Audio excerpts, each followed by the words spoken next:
வெற்றிக்கு வயது ஒரு தடையல்ல என்பதை 95 வயதில் நிரூபித்து காட்டியிருக்கிறார் லக்ஷ்மண் தாஸ் மிட்டல்.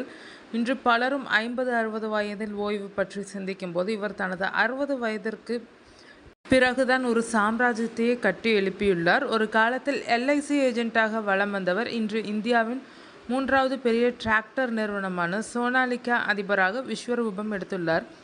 1970களில் ஒரு முறை திவாலாகி நடுத்தர வர்க்க சேமிப்பு அனைத்தையும் இழந்த நிலையிலும் மனம் தளராமல் மீண்டும் எழுந்து இன்று சுமார் 45,000 கோடி ரூபாய்க்கும் அதிகமான சொத்து மதிப்புடன் இந்தியாவின் மிக மூத்த பில்லியனராக கெத்து காட்டுகிறார். அந்த உத்வேகமான வெற்றி பயணம் பற்றி தெரிந்து கொள்வோமா?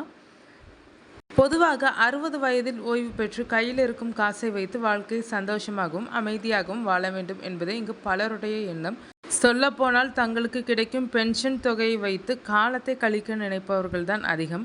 ஆனால் 60 வயது ஆனால் என்ன, நம்பிக்கை இருந்தால் எப்போதும் ஜெயிக்கலாம் என்று நிரூபித்து காட்டியிருக்கிறார் 93 வயது இளைஞர் ஒருவர். 2024ஆம் ஆண்டு ஃபோர்ப்ஸ் வெளியிட்ட உலக பில்லியனர்கள் பட்டியலில் இடம் பிடித்த அந்த சமயத்தில் 93 வயதான பில்லியனர் என்ற இடத்தையும் பிடித்தார். இதற்கு முன்பு இந்த இடத்தில் இருந்த கேஷப் மஹேந்திரா 2023இல் மறைந்த பிறகு அந்த இடத்திற்கு லக்ஷ்மண் தாஸ் மிட்டல் வந்துள்ளார்.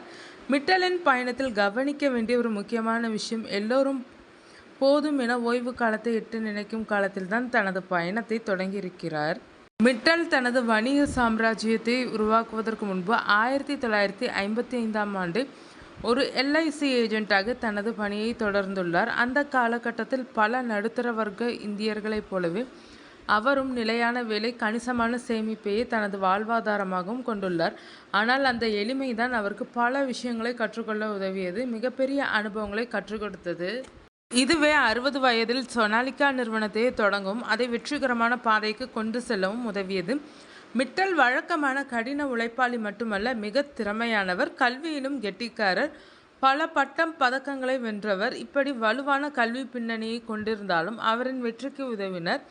ஆனால் அந்த வெற்றி அவருக்கு அவ்வளவு எளிதாக கிடைக்கவில்லை. ஏனெனில் பல சவால்களையும் பிரச்சனைகளையும் சந்தித்துள்ளார். குறிப்பாக விவசாய உபகரணங்களை விற்பனை செய்யும் ஒரு சிறு தொழில் மூலம் தனது வாழ்நாள் சேமிப்பு முழுவதையும் முதலீடு செய்து அதில் மோசமான தோல்வியையும் கண்டார்.